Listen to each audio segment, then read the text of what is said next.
The Rift of the Clans. Part 1. The Theft and the Demand. The Ilmakasan clan had always been resilient. For generations, they thrived in the Serengeti, herding cattle and living in harmony with the land. But when the rains failed 2 years in a row, everything changed. The drought had stretched its greedy fingers over the land, turning the once lush plains of Ilmakasan into a wasteland. Rivers dried up, grass withered, and the cattle, lifeblood of the Ilmakasan clan, wasted away. Lamarty, the chief of the Ilmakasan clan, paced his manyata, a troubled look on his face. Every day, people came to him, despair etched into their features. "Chief," an elder said, his voice trembling, "we will not survive another moon. The Loitai clan's herds still flourish by the river. We must act." Lamarty raised his hand, silencing the murmurs. "I understand your concerns," he replied, his voice heavy. "But stealing from the Loitai will only ruin us further. I need time to think." That evening, beneath the old acacia tree, he thought of Olumisi, the wealthy chief of the Loitai clan. Their rivalry was an old wound, one that stemmed from Lamarty exposing Olumisi's treacherous plans to sell Maasai cattle for weapons. Negotiating with Olumisi would be tricky. Could I offer labor for cattle?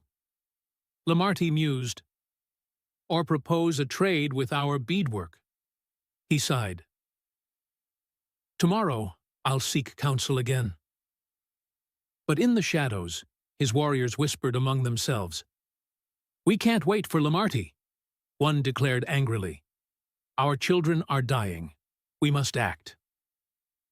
Under the cover of darkness, they crept towards the Loitai grazing grounds, their hearts pounding with desperation.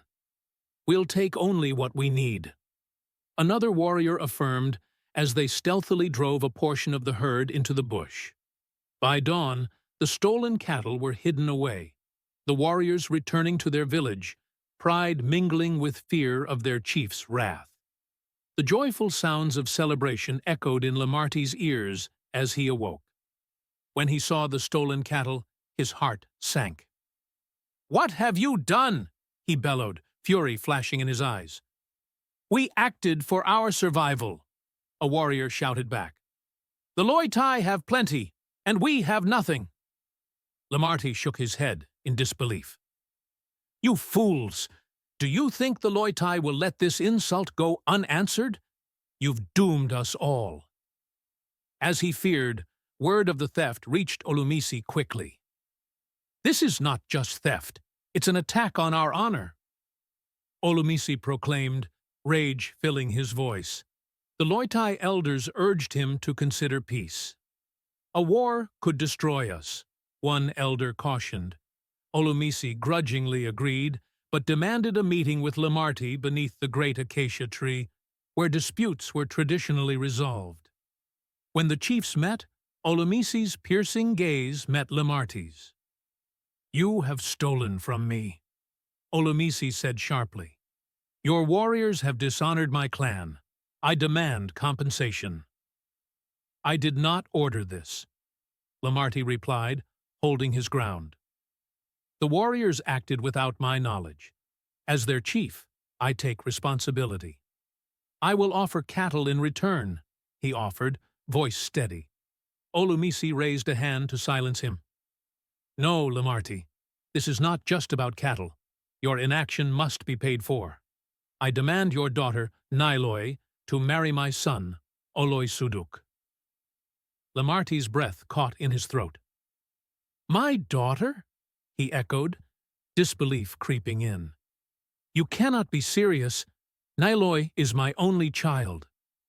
Olumisi's eyes gleamed with satisfaction. "Your daughter is the prettiest in the Serengeti. My son desires her. Consider this justice for the humiliation you brought upon me years ago."